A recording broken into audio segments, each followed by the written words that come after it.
Corona के बाद देश में अब नए वायरस ने दस्तक दे दी है, जिसका नाम H3N2 है। इस वायरस ने आम जनता के बीच डर पैदा कर दिया है। इस वायरस से आमतौर पर सर्दी खांसी बुखार आता है, लेकिन कुछ समय बाद सब ठीक हो जाता है, लेकिन खांसी नहीं जाती। नौगांव शासकीय स्वास्थ्य केंद्र और कई प्राइवेट क्लिनिक में बच्चों, युवाओं, महिलाओं में सर्दी खांसी और बुखार के मरीजों की संख्या बढ़ रही है। नौगांव बीओएमओ डॉक्टर रविंद्र पटेल ने कहा कि नए वायरस को लेकर सावधानी बरतना चाहिए। हालांकि अभी पूरे जिले में कोई भी पॉजिटिव मरीज इस वायरस का नहीं है, लेकिन इसके बावजूद सावधानी रखना अति आवश्यक है।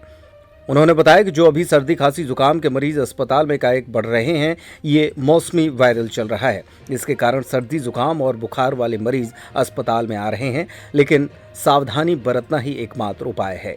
देखिए, अभी जब भी मौसम बदलता है तो सर्दी जुकाम के मरीज बढ़ जाते हैं और अभी इस टाइम पे कुछ मध्य प्रदेश के अलावा और प्रदेशों में H3N2 के केसेस पाए गए हैं। इससे क्या है कि अपन को जो बीमार हैं, जिनको सर्दी जुकाम, उनसे दूरी बना के रखना है, मास्क लगा के रखना है और प्रिकॉशन रखना है कि अपन ऐसी भीड़ भाड़ वाली जगह पे ना जाए जहाँ से ये चीज़ हो सकती है।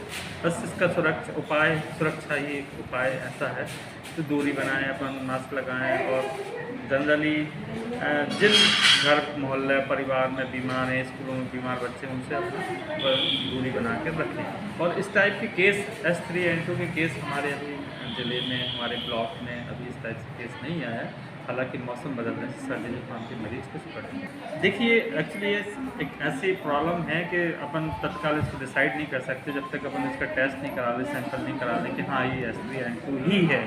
अगर इसका हम टेस्ट कराते हैं और इसमें रिजल्ट में पॉजिटिव आएगा तब हमें इस तरफ जाना है, अन्यथा इसमें हमें प्रिकॉशन रखना है। जनरली अभी ऐसे कोई केसेस अपने यहाँ ब्लॉक में या अपने ज़िले में नहीं पाया गया है और नॉर्मल जो अपने यहाँ सर्दी जुकाम के मरीज़ हैं वो अभी जनरली ठीक हो रहे हैं, नॉर्मल सिम्टम तक आ रहे हैं।